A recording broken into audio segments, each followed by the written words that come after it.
should have a daughter, instead of Mom, she's gonna call me Point B.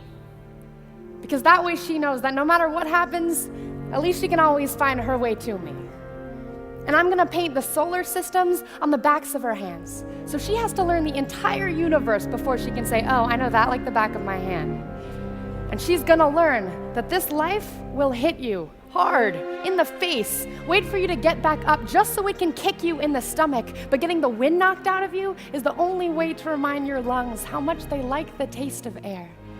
There is hurt here that cannot be fixed by Band-Aids or poetry. So the first time she realizes that Wonder Woman isn't coming, I'll make sure she knows she doesn't have to wear the cape all by herself. Because no matter how wide you stretch your fingers, your hands will always be too small to catch all the pain you want to heal. Believe me, I've tried.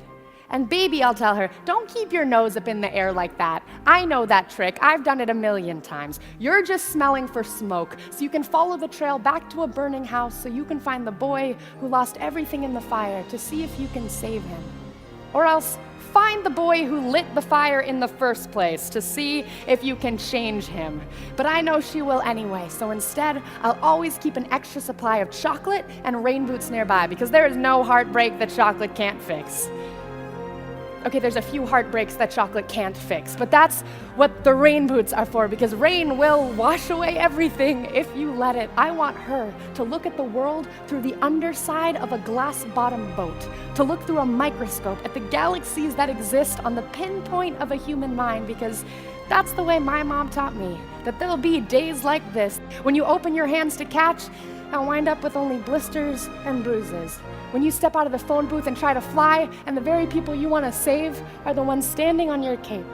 When your boots will fill with rain and you'll be up to your knees in disappointment, and those are the very days you have all the more reason to say thank you. Because there's nothing more beautiful than the way the ocean refuses to stop kissing the shoreline, no matter how many times it's sent away.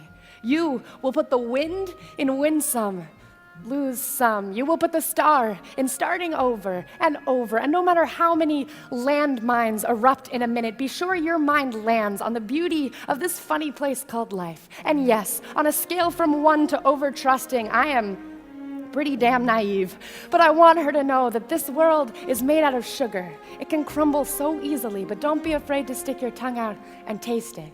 Baby, I'll tell her, remember your mama is a worrier and your papa is a warrior, and you are the girl with small hands and big eyes who never stops asking for more. Remember that good things come in threes, and so do bad things, and always apologize when you've done something wrong, but don't you ever apologize for the way your eyes refuse to stop shining. Your voice is small, but don't ever stop singing. And when they finally hand you heartache, when they slip war and hatred under your door and offer you handouts on street corners of cynicism and defeat, you tell them that they really ought to meet your mother.